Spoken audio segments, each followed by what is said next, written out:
Na Rússia, Vladimir Putin continua propagando para sua população que a vitória está a apenas um passo e que todos os sacrifícios da guerra valerão a pena. Ele ameaça a OTAN, avança sobre a Moldávia e promete responder a quaisquer provocações com força suficiente. Ao mesmo tempo, a Rússia permanece sob devastadoras sanções econômicas, ela vê seus suprimentos militares diminuindo e encontra cada vez mais dificuldade para conseguir novos recrutas para a guerra com seus cidadãos, evitando o recrutamento e os exércitos privados cada vez mais críticos em relação ao estado da guerra. Na Ucrânia, as emoções estão à flor da pele.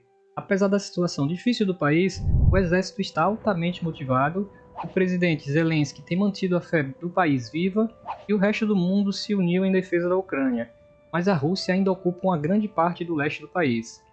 As forças armadas da Ucrânia continuam a resistir, até mesmo retomando territórios, mas o progresso tem sido lento e depende muito do apoio ocidental. A OTAN, e em particular os Estados Unidos, têm mantido a Ucrânia bem abastecida com armas militares de ponta, mas não há garantia de que isso dure para sempre, especialmente com as novas eleições se aproximando. Isso leva muitas pessoas a se perguntarem: como essa guerra vai terminar? Hein Gomes, historiador especializado em guerras e disputas territoriais, discutiu esse tema em entrevista à CNN. Ele analisou os possíveis desfechos da guerra, sua probabilidade e quão difícil seria alcançar qualquer fim para o conflito. Se você ficou curioso, peço já que deixe seu like, se inscreva no canal e vamos logo para o vídeo ver o que ele disse. Ao longo de suas décadas de análise de guerras, Gomes chegou à conclusão de que muitas guerras não têm um fim definitivo. A Segunda Guerra Mundial foi uma das poucas que terminou com as derrotas decisivas, seguidas de redenção incondicional de uma das partes. O mesmo ocorreu na Guerra Civil dos Estados Unidos, mas essa foi uma situação atípica, já que uma das partes não era um país totalmente formado. Na maioria dos casos, ambas as partes farão tudo o que puderem para evitar uma derrota completa, e é mais provável que mudem táticas, recuem taticamente ou simplesmente mantenham a guerra a um nível menor por tempo indeterminado. Então, qual seria o caminho para uma vitória realista de uma das duas partes?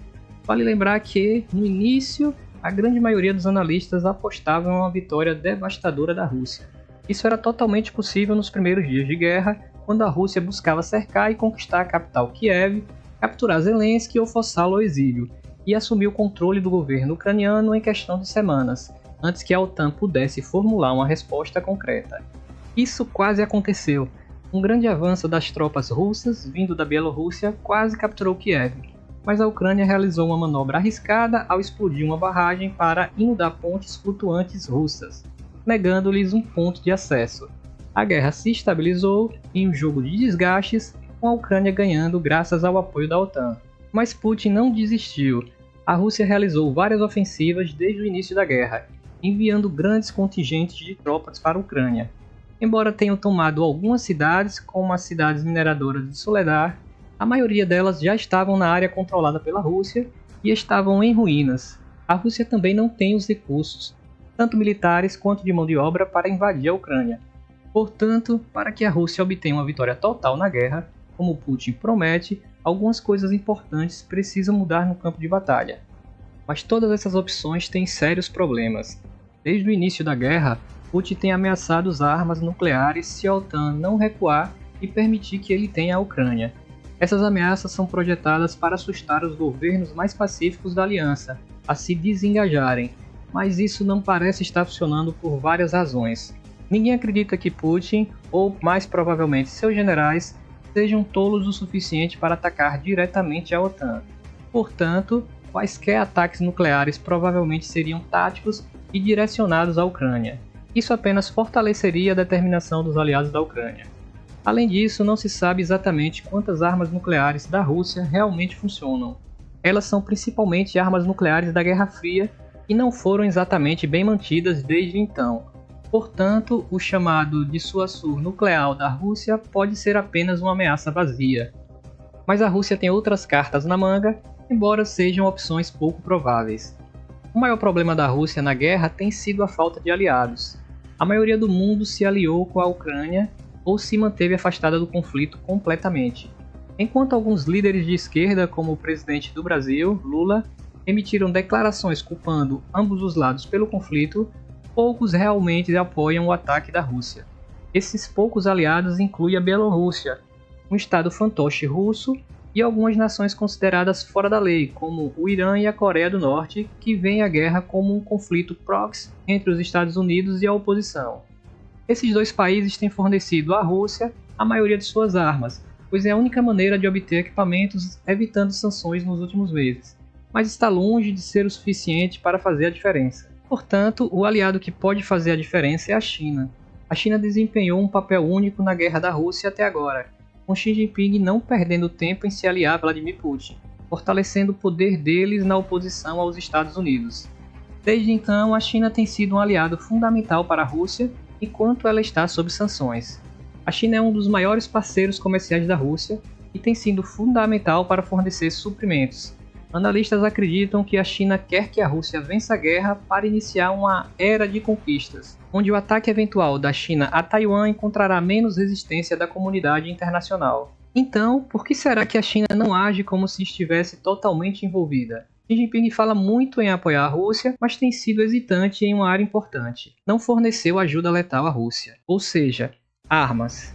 E isso é algo que a Rússia está desesperadamente precisando. Isso pode ter algumas razões, sendo a mais óbvia o medo de sanções secundárias do Ocidente. Ao contrário da Rússia, a China tem fortes laços comerciais com os Estados Unidos em praticamente todos os setores, especialmente tecnologia. E se for mantida por sanção devido ao seu envolvimento na guerra da Ucrânia, isso pode devastar a economia do país. Mas pode haver um fator ainda mais nesse jogo. Atualmente, a probabilidade da Rússia perder a guerra vem aumentando, e a China certamente não quer declarar apoio incondicional a um possível perdedor. A China provavelmente estava pronta para fornecer à Rússia o que ela precisava nos primeiros dias de guerra, mas assim que a tentativa de conquistar Kiev falhou e a OTAN se reuniu, a China recuou. Isso significa, ironicamente, que quanto mais a Rússia precisa de armas, menos provável que ela consiga. A China provavelmente está esperando por evidências de que a Rússia pode vencer a guerra antes de se envolver ainda mais no conflito, porque as consequências de apoiar uma guerra fracassada podem ser maiores do que os benefícios de apoiar uma bem-sucedida. Isso significa que a Rússia tem um trabalho árduo a fazer se quiser sonhar com um grande desfile da vitória em Moscou. Para começar, ela precisa de aliados, e a China está no topo da lista. A Rússia teria que desestabilizar o governo em Kiev, e isso significa que precisaria se aproximar muito mais da capital do que está agora. Atualmente a Rússia não possui armas para uma grande ofensiva, e apenas a China provavelmente pode fornecê-las. Mas a Rússia precisa convencer a China de que o risco vale a pena, mostrando um plano concreto, e esse plano provavelmente começaria com dois países do leste europeu. O primeiro seria a Bielorrússia, onde o ditador Alexander Lukashenko tem um débito enorme com Putin. Embora o exército de Lukashenko seja fraco e não seja de grande ajuda, Putin provavelmente se contentaria, porque teria acesso à fronteira para lançar o ataque em direção a Kiev a partir do norte. No entanto, a Ucrânia já conseguiu afastar essa ameaça anteriormente. Então, para ter sucesso, a Rússia precisaria de mais ajuda ainda. Pensando nisso, existe outro país-chave, a Moldávia.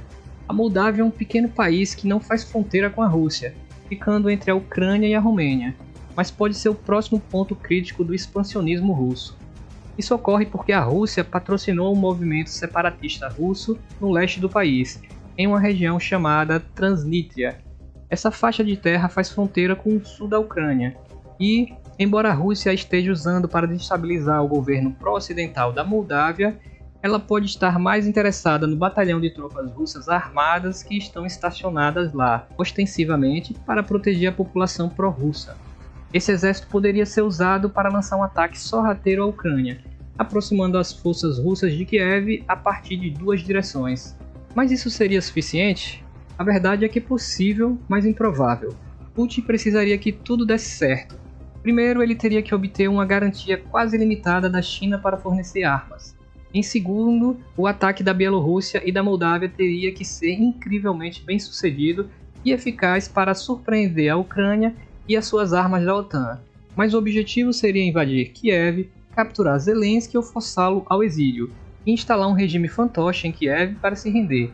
Putin então faria uso de suas ameaças cada vez mais desequilibradas contra a OTAN para afastá-los de qualquer intervenção futura. Seria uma situação feia, improvável e quase o único caminho para uma vitória definitiva de Putin na Ucrânia, sem desencadear um conflito ainda muito maior. E é altamente improvável que a Rússia possa alcançá-lo. Mas e a alternativa? Qual seria? Então, quando a guerra começou, havia um senso de fatalismo em todos os setores, pois a maioria dos analistas diziam que não havia como a Ucrânia resistir. O foco estava em evacuar civis e convencer Zelensky a ser exilado. Mas, após as primeiras semanas, as pessoas viram a maré mudar e se perguntaram: será que a Ucrânia pode realmente vencer? A resposta parece que sim, mas não será fácil. Hoje, a Rússia controla menos territórios do que na primeira semana após o início da invasão. A Rússia ainda está lutando por cidades em ruínas no leste e enfrenta uma taxa terrível de baixa que está sangrando suas forças militares e suprimentos. Isso tem feito a Ucrânia ficar cada vez mais ousada, falando sobre recuperar cada centímetro do território tomado pela Rússia. Mas esses últimos territórios provavelmente será ainda mais difícil. A Ucrânia tem quase um cheque em branco do Ocidente no momento, com os Estados Unidos e o resto da OTAN não apenas apoiando sua causa, mas vendo isso como uma ótima oportunidade para neutralizar o poder militar da Rússia nas próximas décadas. A Ucrânia tem um apoio bipartidário na maioria das nações ocidentais e está recebendo de tudo, desde sistemas avançados de mísseis até tanques de última geração, mas com algumas pequenas exceções importantes. As armas que a Ucrânia recebeu são fortemente voltadas para a guerra terrestre e defensiva, e a única área em que o Ocidente tem hesitado em atender aos pedidos de Zelensky é na guerra de longo alcance. Não foram enviados nenhum avião de combate e nenhum míssil de longo alcance, porque por mais que o Ocidente apoie Kiev, eles não querem que Zelensky tenha capacidade de escalar a guerra e atingir diretamente a Rússia. O Ocidente parece mais interessado em ajudar a Ucrânia a afastar Putin do que ajudá-lo a dar um golpe decisivo. Isso pode ser tão importante para a autodefesa quanto qualquer outra coisa. Putin gosta de realizar ameaças nucleares e faz a cada poucos minutos.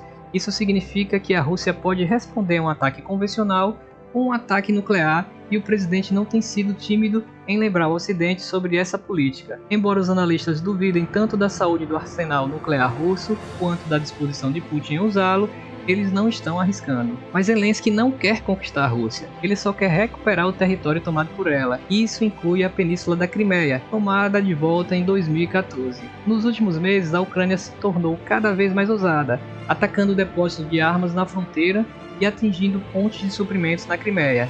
E isso pode ser um ponto sem volta. Putin foi capaz de conquistar a Crimeia com relativamente pouca oposição, exceto a condenação global porque o governo de Kiev à época era pró-Rússia. Desde então, ele declarou a Crimeia formalmente parte da Rússia, e afirma que qualquer tentativa de recuperá-la seria um ataque a ele. Portanto, o Ocidente tem hesitado em apoiar os esforços da Ucrânia para recuperá-la, embora ainda reconheça como parte da Ucrânia. Mas a Crimeia é fundamental para acessar o Mar Negro e controlar a rota de navegação da região, o que significa que recuperá-la pode ser o golpe decisivo na guerra. Então, qual a estratégia da Ucrânia para o futuro? Kiev provavelmente buscará uma guerra de desgaste contínuo, retomando cidades onde puder, forçando a Rússia a lutar por cada centímetro de território ao custo de tropas e suprimentos que não possui, e atingindo rotas de suprimentos-chave. Esse tipo de guerra terá um alto custo para a Ucrânia também, mas, contanto que ela mantenha o apoio no Ocidente, pode mantê-la por muito mais tempo do que a Rússia. A partir daí, eles esperam montar uma ofensiva final para expulsar os russos da Crimeia, expandindo suas fronteiras de volta para o que era após a independência. A Ucrânia provavelmente não tem interesse em derrotar a Rússia, apenas expulsá-la do seu território, e com o apoio ocidental, elas podem ter sucesso. Mas há um grande problema nesse plano. A guerra termina quando Putin diz que termina. Em vez de recuar, se a Ucrânia empurrar a Rússia para fora das áreas conquistadas, Putin provavelmente vai querer escalar ainda mais a guerra, atingindo a Ucrânia com barragens de mísseis projetados para maximizar as baixas civis. Isso pode não ter nenhuma chance de sucesso, mas pode prolongar a guerra indefinidamente. Portanto, a única maneira de a guerra terminar com uma vitória ucraniana é com a morte ou a remoção de Putin. A partir daí, um novo líder russo pode simplesmente decidir que a loucura de Putin não vale mais o esforço empregado.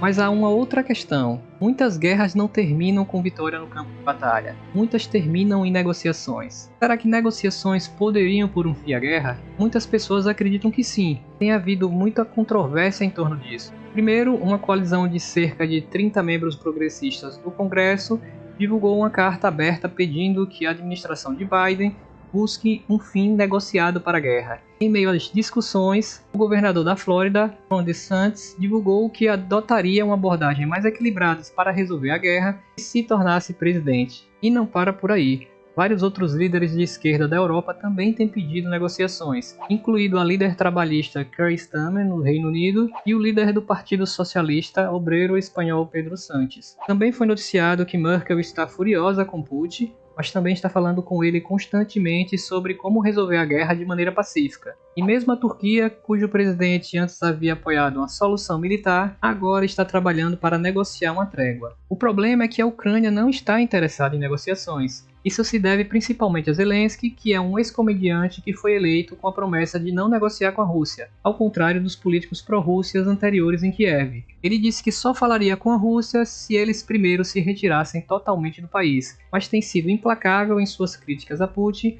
e suas demandas por sanções cada vez mais duras contra a Rússia. O outro problema é que Putin também não está interessado em negociações. Putin sempre foi inflexível em suas demandas e ainda disse que a Ucrânia tem que se render incondicionalmente antes que ele sequer considere falar com Zelensky. A Ucrânia não pode se render incondicionalmente porque não pode garantir o que acontecerá com Zelensky ou com o país após a sua rendição. Então, os dois lados estão em um impasse. E aí, agora, eu pergunto, o que pode ser feito? Isso depende muito de quem a você faz a pergunta. Pessoas como Gomes e muitos outros dizem que é improvável que qualquer lado possa vencer, mas o impasse também pode levar a um cessar-fogo duradouro. A OTAN pode decidir que seu apoio à Ucrânia é prejudicial aos seus próprios interesses, ou que o impasse é resultado natural de um país que quer uma guerra mais do que qualquer coisa. Eles podem, portanto, decidir interromper o apoio militar e permitir que a Ucrânia tente negociar com a Rússia por conta própria, o que pode levar a algum tipo de acordo que deixe a Ucrânia com uma parte do território que deseja. Ou talvez a guerra se arraste por anos ou até décadas. Isso pode não ser bom para a Ucrânia ou para a Rússia, mas as guerras raramente são.